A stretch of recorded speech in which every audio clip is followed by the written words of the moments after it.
warahmatullahi إن wabarakatuh. الحمد لله نحمده ونستعينه ونستغفره ونعوذ بالله من شرور أنفسنا ومن سيئات أعمالنا من يهده الله فلا مضل له ومن يضلل فلا هادي له وأشهد أن لا إله إلا الله وحده لا شريك له وأشهد أن محمدا عبده ورسوله اللهم صل وسلم وبارك على محمد صلى الله عليه وعلى آله وأصحابه ومن تبعه بإحسان إلى يوم الدين أما بعد. Puja dan puji syukur kita panjatkan kepada Allah Jalla wa'ala yang telah melimpahkan nikmat kepada kita. Alhamdulillah, pada pagi yang berbahagia ini kita berjumpa kembali dalam satu majlis yang tiada harapan melainkan semoga Allah Jalla wa'ala memberikan kita ilman nafi'ah, ilmu yang bermanfaat untuk kehidupan baik dunia maupun akhirat kelak. Yang kedua, semoga salawat dan salam senantiasa tetap terlimpah pada junjungan kita baginda Nabi Muhammad sallallahu alaihi wa alihi wasallam. Demikian pula untuk keluarga beliau, keturunan beliau, para sahabatnya dan seluruh pengikutnya hingga dekatnya hari pembalasan. Ikhwatal iman, azzani Allah wa iyyakum. Bapak Ibu, saudara-saudari yang dirahmati Allah Jalla wa'ala, dalam kesempatan ini kita akan melanjutkan pembahasan perjalanan akhirat sampai kepada terminal akhir, yaitu jannah, surga.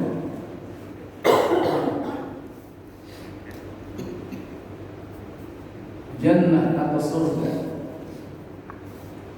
dia merupakan makhluk Allah, makhluk yang diciptakan jauh sebelum Allah menciptakan Adam. Maka keberadaan surga atau jannah ini sampai hari ini tetap ada. Dan Allah Jalla wa'ala menjadikan surga sebagai balasan akhir bagi setiap orang mukmin dan yang beramal saleh. Maka wajib bagi setiap mukmin meyakini adanya surga, meyakini adanya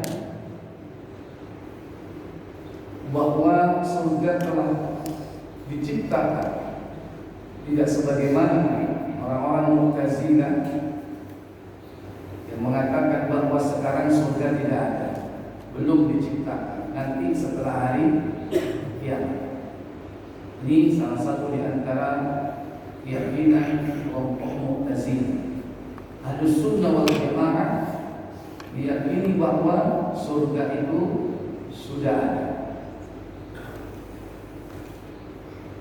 Sebagaimana dalam sebuah hadis bahwa Nabi SAW pernah berdiri di depan pintu surga dan melihat ke dalamnya.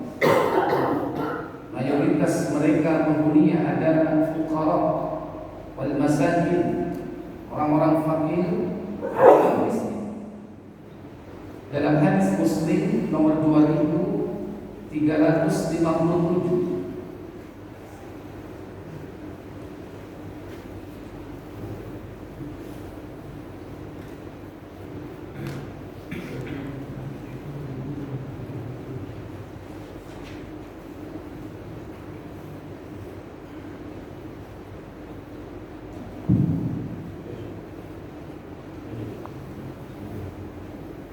dari Usama bin Zaid radhiyallahu anhu ia berkata, apa katanya?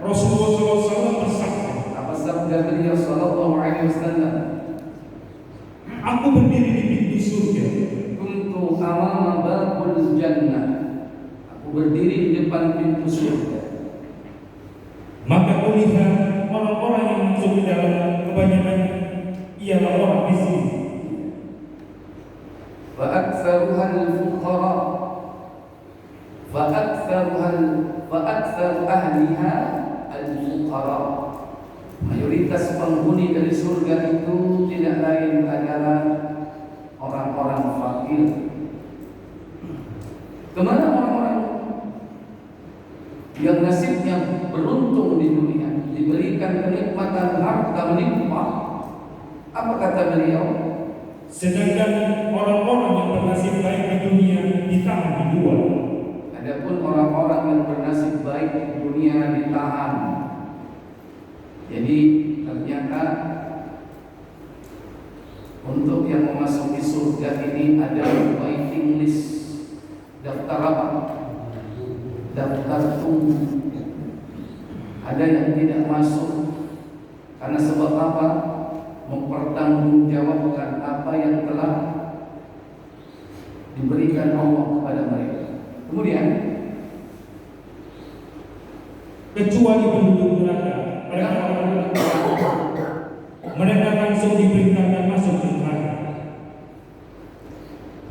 Kemudian beliau mengatakan, dan aku berdiri pula di pintu neraka. untuk amama babun nar. Aku berdiri di depan pintu neraka. Dan kulihat orang yang masuk ke dalamnya, kebanyakan ialah kaum wanita. aktsaru ahliha an-nisa. Mayoritas penghuni neraka itu adalah para wanita. Dari hadis ini Bapak Ibu Saudara sekalian menunjukkan bahwa surga itu sudah diciptakan oleh Allah Jalla wa'ala, dan sampai hari ini surga itu ada. Bahkan sekarang surga ini dihuni oleh ruh-ruh orang-orang mukmin. Mereka menghuni surga ini tanpa jasa, tapi ruhnya saja. Bahkan ada kalanya Allah Jalla wa'ala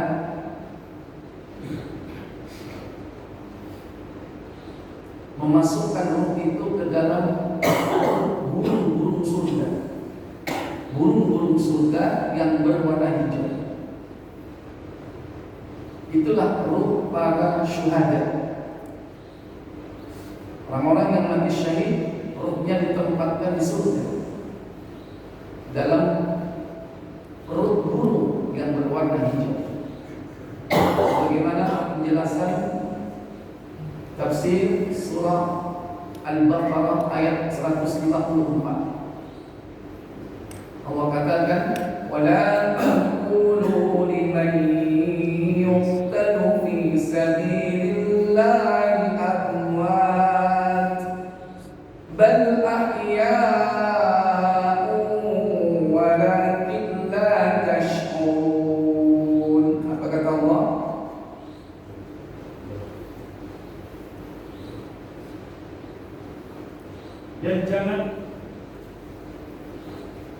Dan janganlah kamu mengatakan terhadap orang-orang yang gugur di jalan Allah bahwa mereka itu mati. Bahkan sebenarnya mereka itu hidup, tetapi kamu tidak menyadarinya.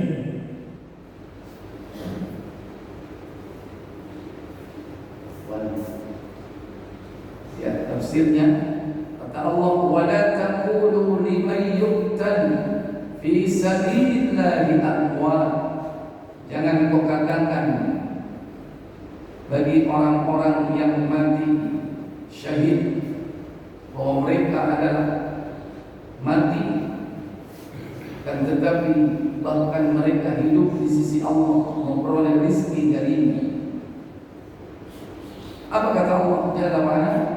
Melalui ayat ini Allah SWT memberitahukan bahwa orang-orang yang mati syahid di alam barzahnya dalam keadaan hidup, mereka diberi rezeki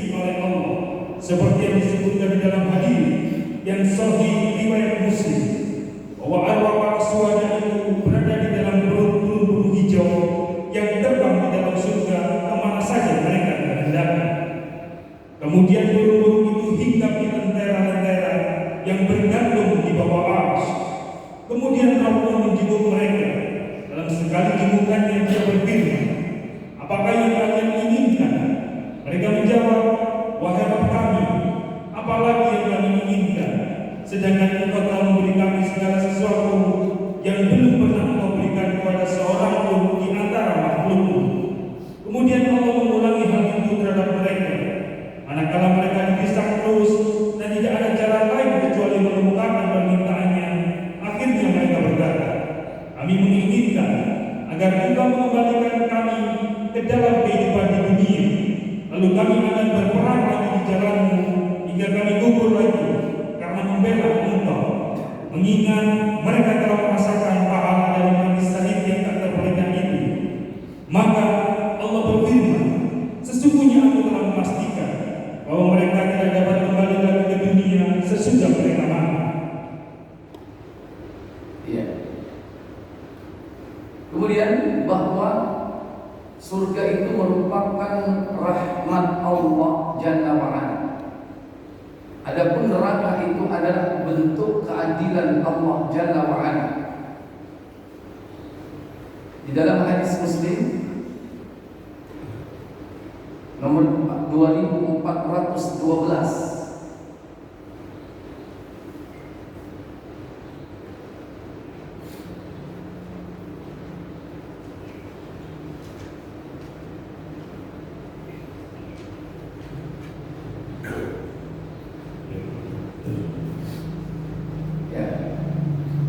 Dari Abu Hurairah radhiyallahu anhu, dari Nabi SAW, ia bersabda, apa sabda beliau sallallahu alaihi wasallam? "Tidak seorang pun di antara kamu yang amalnya akan dapat menyelamatkannya. Hanya seorang laki-laki, amal anda juga, ya Rasulullah." Jawab beliau, "Iya, aku juga. Tetapi Allah melindungiku dengan rahmat-Nya. Karena itu, bagian akan meluruskan amalmu." Jadi Allah Tabaraka wa Ta'ala menjadikan surga itu sebagai rahmat-Nya. Rahmat Allah lebih luas dari murkanya. Adapun neraka, dia adalah azab Allah yang diperuntukkan bagi orang-orang yang durhaka kepadanya.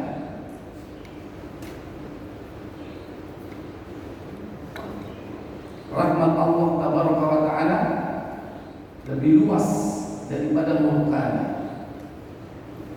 Maka surga Allah Tabaraka wa Ta'ala luas, bahkan lebih luas daripada langit dan bumi.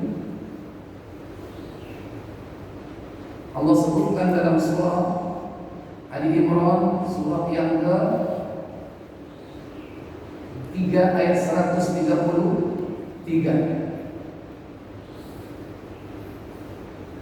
Allah berfirman, "Wasari'u ila magfiratin min rabbikum wa jannatin 'arduha as-samawati wal ardh u'iddat lil muttaqin." Apa kata Allah Jalla wa'ala? "Dan bersegeralah kamu kepada ampunan dari Rabb-Mu dan kepada surga yang luasnya seluas langit dan bumi, yang disediakan untuk orang-orang yang bertakwa." Wasari'u ila maghfirah, dan bersegeralah kalian menuju kepada ampunan Allah. Maghfiratin min rabbikum, ampunan dari Rabbmu, yakni Allah Jalla wa'ala.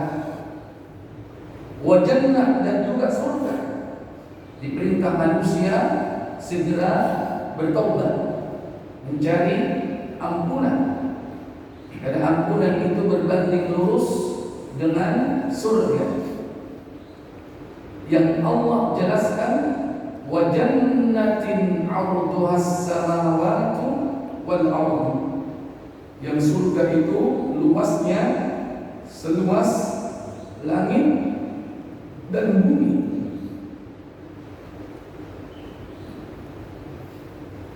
Sekarang luas langit pertama dia tahu lah, belum langit kedua, langit ketiga, dan seterusnya. Seluas langit dan bumi. Inilah yang disediakan oleh Allah Jalla wa Ala, yaitu bagi mereka orang-orang yang bertakwa. Di luas surga itu seluas langit dan bumi. Ini belum disetting, terjemahnya masih bahasa Inggris. Baik. Kemudian, di manakah letak surga itu?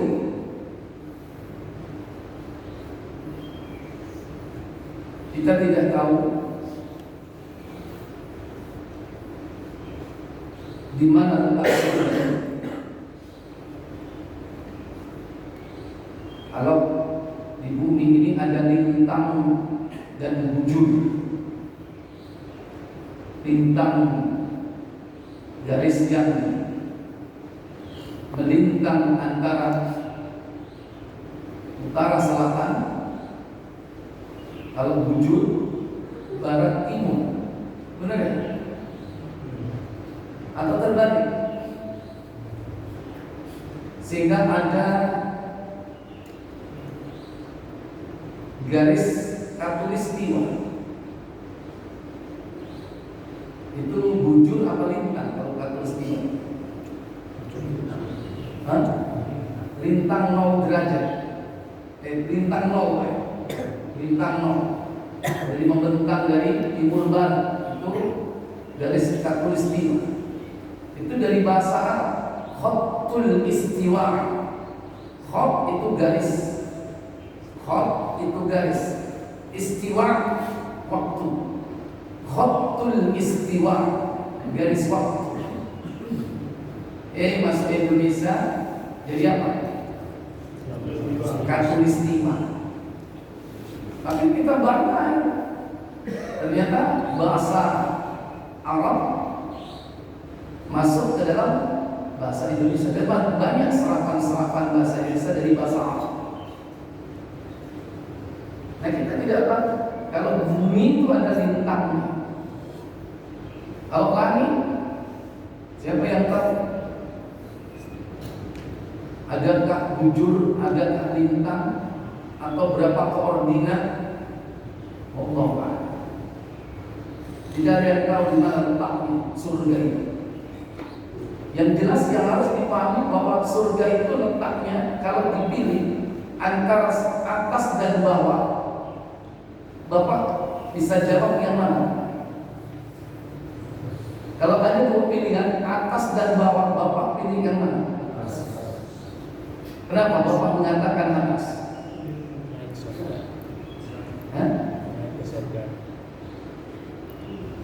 Naik ke surga.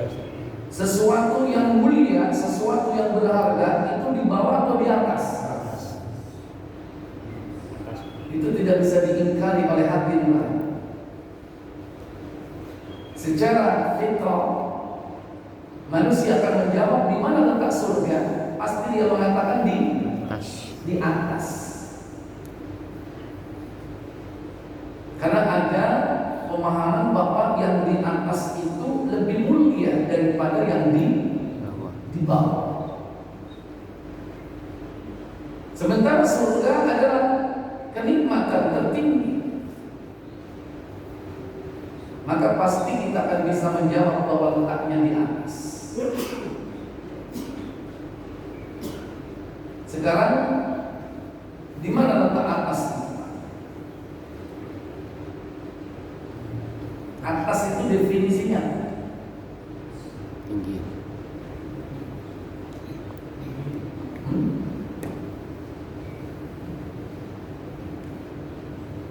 Atas definisinya apa?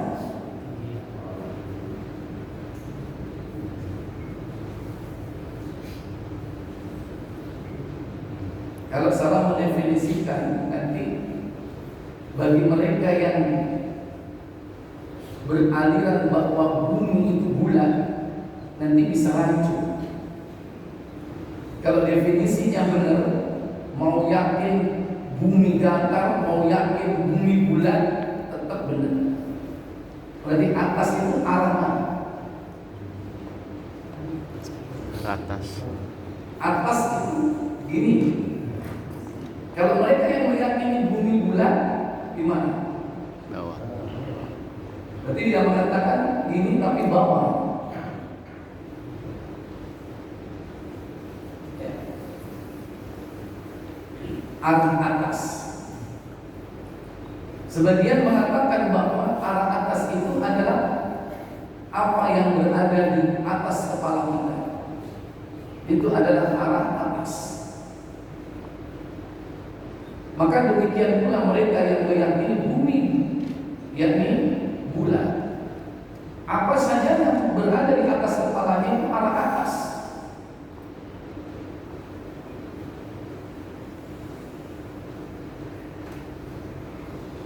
Karena langit ini meliputi bumi, surga meliputi langit dan bumi. Maka Allah Jalla wa'ala menyebutkan dalam beberapa ayat bahwa surga itu berada jauh di atas langit. Sementara langit itu berlapis-lapis. Ada 7 lapis langit. As-samawati sab'a, langit yang 7. Mulai dari 1 sampai berapa? 7. Berarti urutannya itu sesuai ranking atau sesuai dengan tingkatan. Kalau ranking itu tertinggi nomor gede apa nomor kecil? Nomor kecil. Tapi kalau tingkat, bangunan bertingkat, di atas itu nomor gede atau nomor kecil? Nomor besar. Berarti langit ke-7 itu lebih tinggi atau lebih rendah? Lebih tinggi. Sementara Allah Taala menjadikan surga itu jauh di atas langit ke-7. Di dalam hadis bahwa langit itu antara satu tingkat dengan tingkat yang lain dihuni oleh para nabi, dihuni oleh para malaikat. Pertama, buka hadis Muslim 134. Kemudian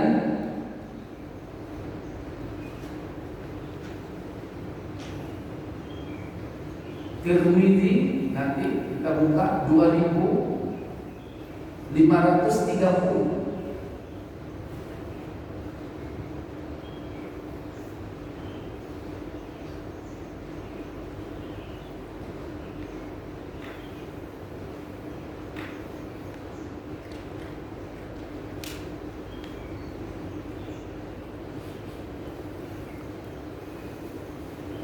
Tentang Isra dan Mi'raj.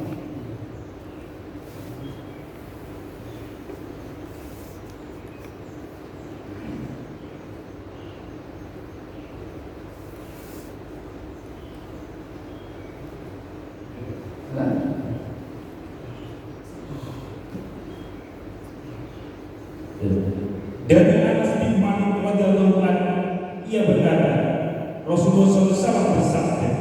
Apa sabda beliau sallallahu alaihi wasallam?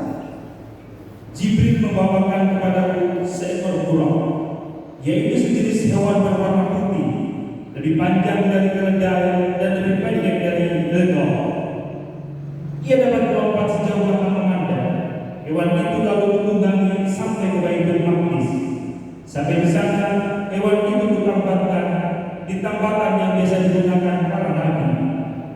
Kemudian aku masuk ke dalam masjid dan sholat di situ 2 rakaat. Setelah aku keluar, Jibril datang membawa 2 buah bejana. Yang satu berisi khamar dan yang satu lagi berisi susu. Aku memilih susu. Kata Jibril, Anda memilih yang benar. Kemudian kami dibawa ke langit. Lalu Jibril minta supaya dibukakan pintu. Jibril ditanya, Anda siapa? Sahut Jibril, aku Jibril. Tanyanya, siapa bersama Anda? Jawabnya, Muhammad. Tanyanya, sudah diutuskah dia menjadi Rasul? Jawabnya, iya, benar. Dia sudah diutus. Setelah itu barulah pintu dibukakan untuk kami. Sekonyong-konyong aku berjumpa dengan Adam. Beliau mengucapkan selamat datang kepadaku serta mendoakanku semoga memperoleh kebaikan. Kemudian kami naik ke langit kedua. Thumma rafa'a 'ala as-sama'i ats-tsani. Kemudian aku naik ke atas langit kedua. Berarti kalau naik itu pengertiannya apa? Sebelah atas atau bawah? Atas. Habis langit pertama, langit kedua. Habis langit kedua, langit ketiga. Sampai langit ketujuh. Diurut dari bawah ke atas. Di langit pertama bertemu Adam alaihissalam, langit kedua bertemu dengan Isa dan Yahya bin Zakaria, langit ketiga bertemu dengan Yusuf, langit keempat bertemu dengan Idris alaihissalam, langit kelima bertemu dengan Nabi Allah Harun alaihissalam, langit keenam bertemu dengan Nabi Allah Musa kalimullah alaihissalam, langit ketujuh bertemu dengan Nabi Ibrahim alaihissalam. Jadi semakin ke atas semakin naik terus. Kemudian langsung ke langit ketujuh.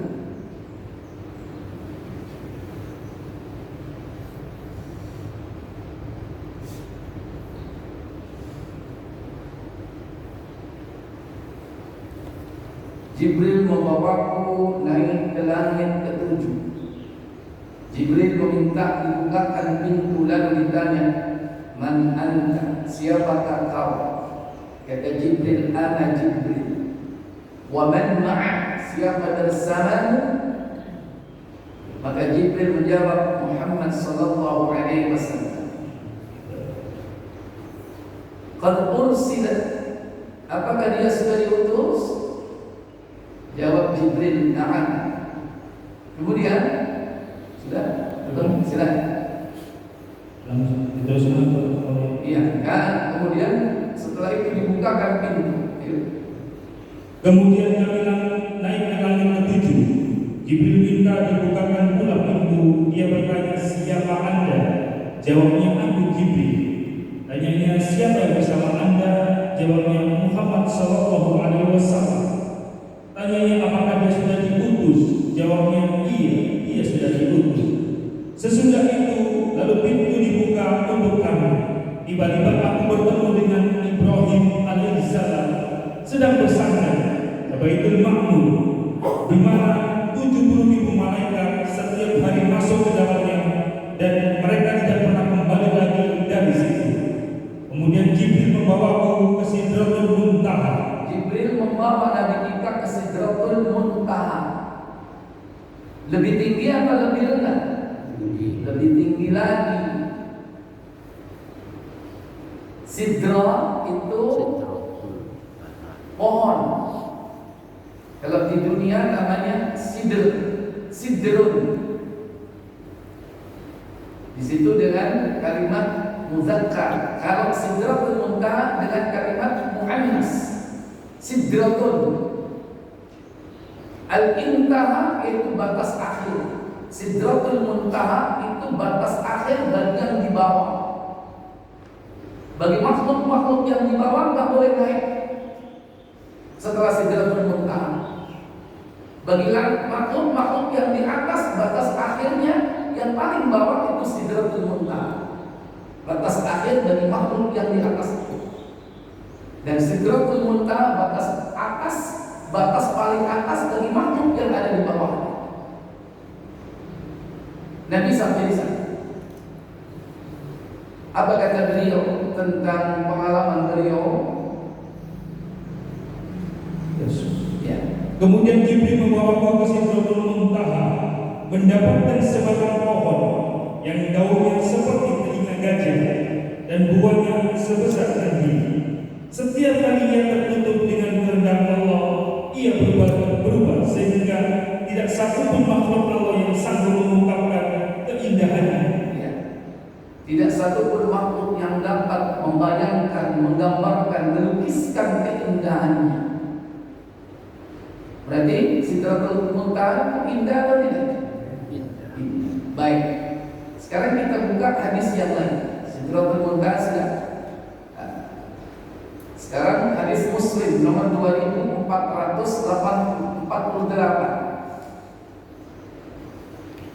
2448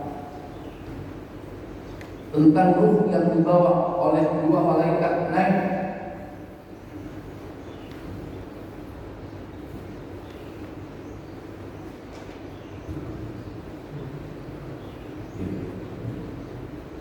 Dari Abu Hurairah radhiyallahu anhu ia berkata, apabila ruh orang-orang mukmin keluar dari tubuhnya, Apabila ruh orang-orang mukmin keluar dari tubuhnya, dua orang malaikat menyambutnya dan menaikkannya ke langit. iya, ada dua malaikat yang menyambutnya dan menaikkannya ke langit.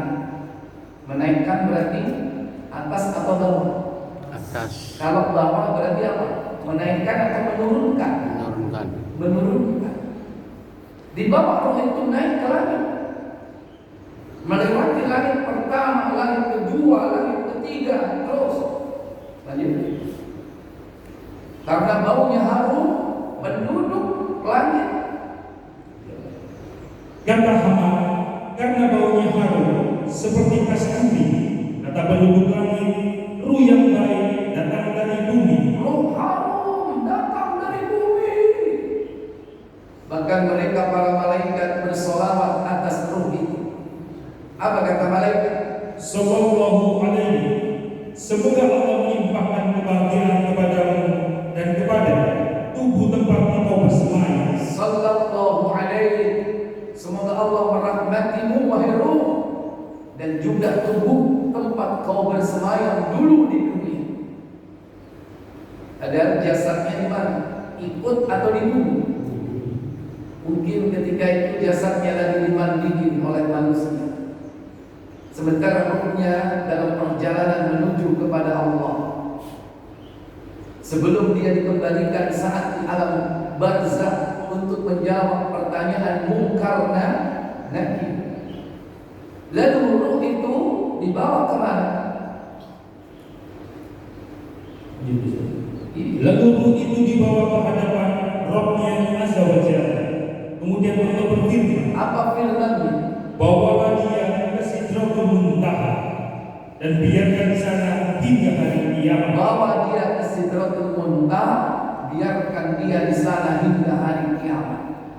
Lumayan, lumayan ya, lumayan. Tadi gimana kata Nabi? Sidratul Muntaha, tempat yang indah, yang tidak sanggup seorang pun membayangkan betapa indahnya tempat ini. Jadi di atas kita ada langit. Langit dunia itu yang dekat bumi. As-sama ad-dunya itu langit yang paling dekat dengan bumi. Itu tandanya apa? Tandanya ketika masih ada benda-benda langit. Selama masih ada planet, matahari, bintang,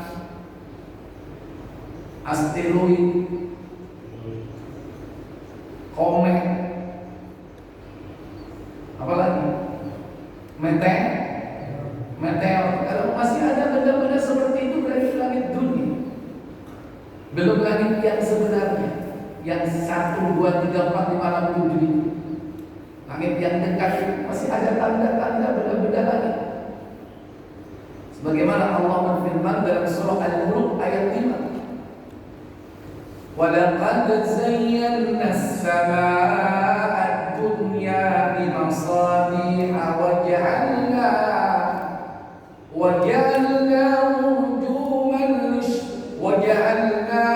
رُجُومًا لِلشَّيَاطِينِ وَأَعْتَدْنَا لَهُمْ عَذَابَ السَّعِيرِ. Apa kata Allah? Sesungguhnya kami telah menghiasi langit yang dekat dengan bintang-bintang, dan kami jadikan bintang-bintang itu alat-alat lempar syaitan, dan kami sediakan bagi mereka siksa neraka yang menyala-nyala. Walaqad zayyana as-samaa'a ad-dunya, dan sungguh telah kami hiasi langit dunia. Di situ diartikan dengan apa? Langit yang dekat. Dekat apa? Dekat dengan bumi. Dengan apa? Bimasabiha.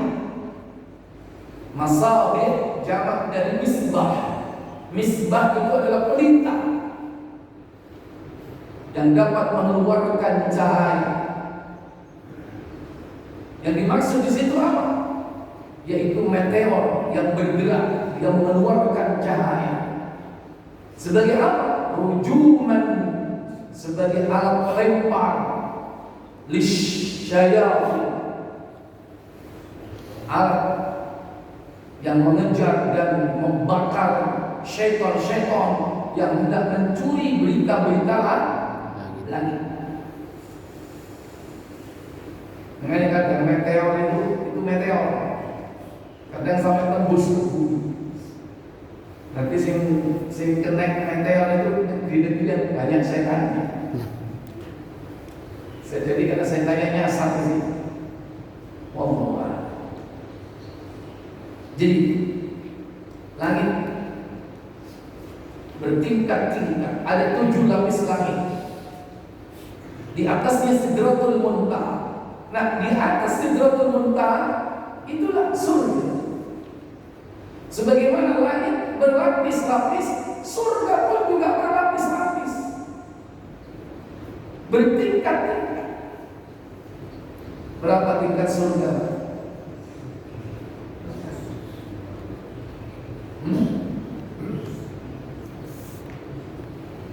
Buka Tirmidzi 2530.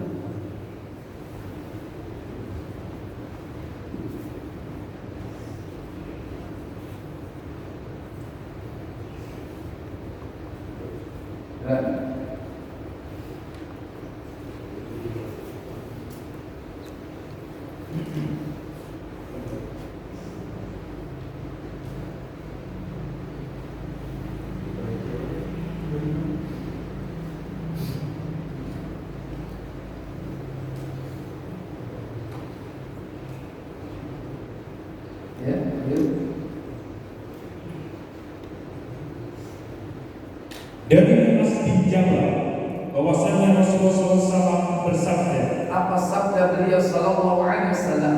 Siapa saja yang berpuasa di bulan Ramadan, melaksanakan sholat 5 waktu, melaksanakan haji ke Baitullah, aku tidak mengetahui apakah beliau juga menyebutkan tentang zakat atau tidak, melainkan Allah pasti akan mengampuni dosa-dosanya.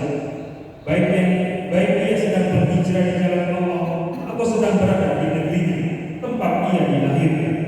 Mu'adz berkata, bolehkah aku memberitahukan hal ini kepada orang-orang? Rasulullah SAW menjawab, biarkan orang-orang mengamalkan itu semua. Sesungguhnya di surga itu terdapat 100 derajat. Nah, kata Nabi, inna fil jannati mi'atu darajat. Sesungguhnya di surga itu terdapat 100 tingkat, 100 derajat. Ma baina darajataini, jarak di antara 2 derajat, tingkat 1 dan tingkat 2. Berapa jaraknya?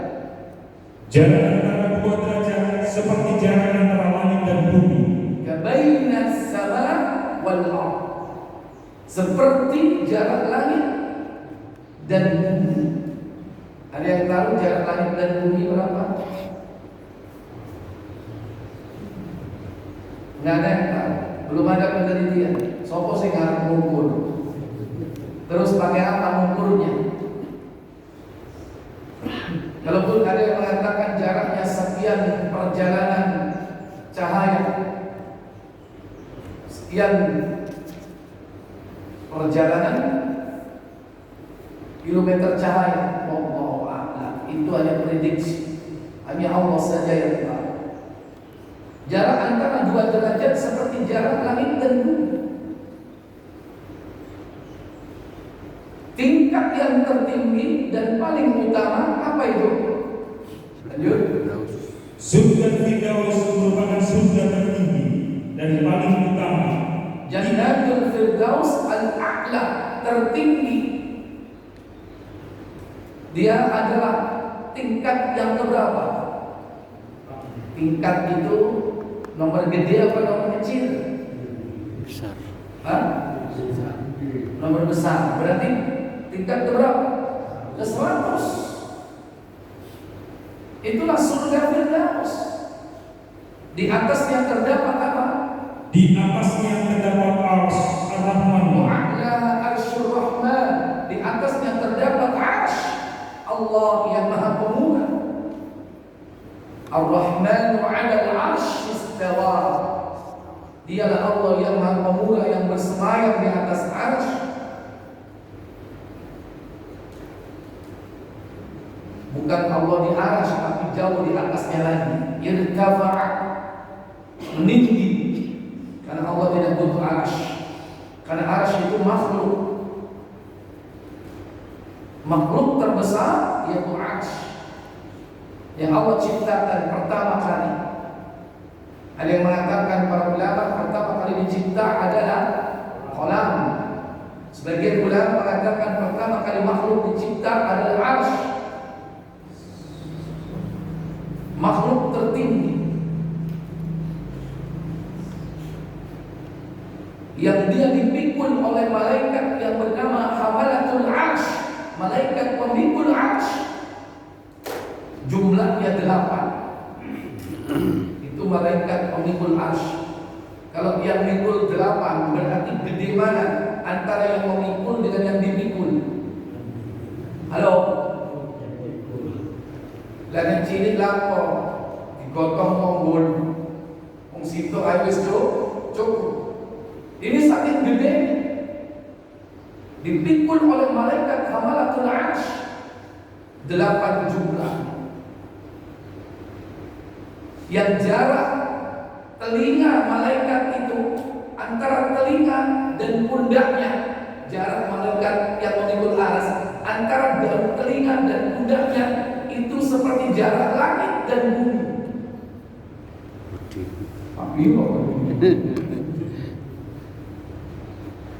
Tunggu menungso cuwi yo sombong beget tut. Sama malaikat aja gak ada apa-apanya. Bagaimana dengan Allah sang pencipta semua itu? Nah, di atas surga Firdaus yaitu Arsy Ar-Rahman. Dan Firdaus tingkat tertinggi. Kira-kira surga Firdaus itu surga tertinggi yang pantas menempati siapa? Para nabi, para rasul. Ini sampai tingkat berapa? Halo?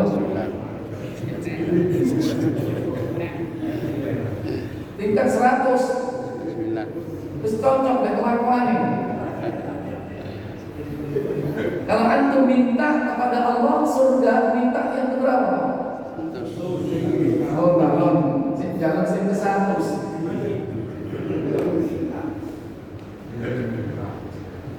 Darinya mengalir sungai-sungai surga.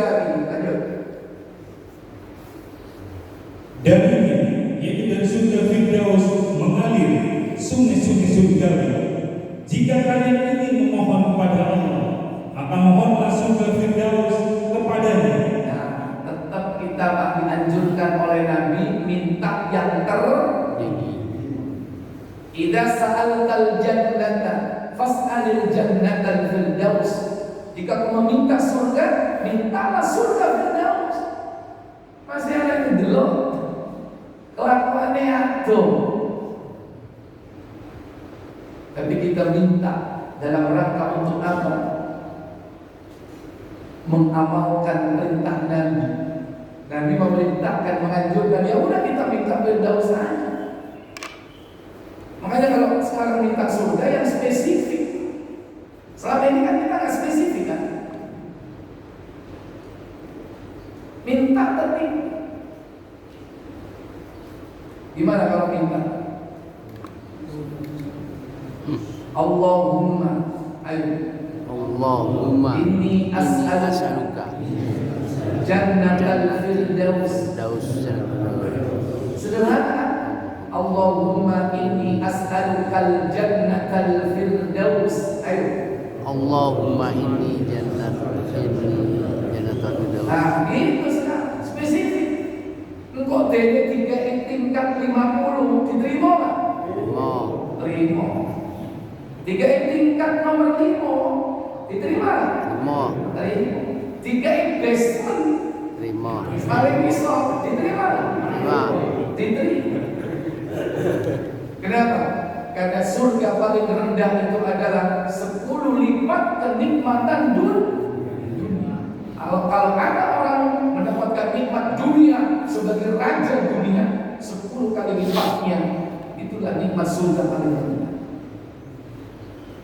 Dan inilah yang diperintah kita mengejar, berlomba-lomba untuk mendapatkan surga. Jadi sudah jelas tentang gambaran surga itu, di mana tempatnya dan bagaimana keadaan tingkat-tingkatnya. Nanti ada klaster-klaster.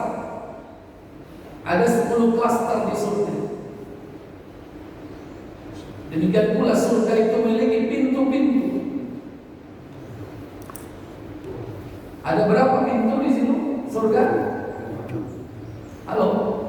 Ada 8 pintu surga.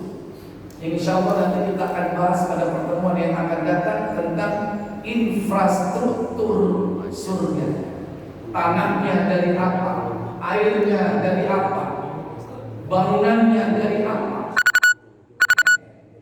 Itu harus belajar tentang infrastruktur surga supaya kita berharap nanti bisa kembali ke sana. Karena dengan memiliki gambaran yang jelas tentang surga, sehingga orang itu bercita-cita untuk meraihnya. Bapak kan kalau ingin rekreasi ke luar negeri, oh itu gambar luar negerinya ditempel, tiap hari dilihat, apaan ini? Ya, ini. Kan antum kan diajarkan kalau ingin sesuatu disuruh menggambar kan, ingin mobil, gambar mobil, tempel. Karena itu akan membentuk mindset. Kita juga begitu. Pengen masuk surga harus punya gambaran yang jelas tentang surga. Makanya kita dianjurkan apa? Membaca Al-Quran. Karena Al-Quran disitulah gambaran jelas tentang surga. Cuma masalahnya kok sampai gak ada artinya. Ada bocor kok lewat begitu aja ya. Memang anak mau jawab.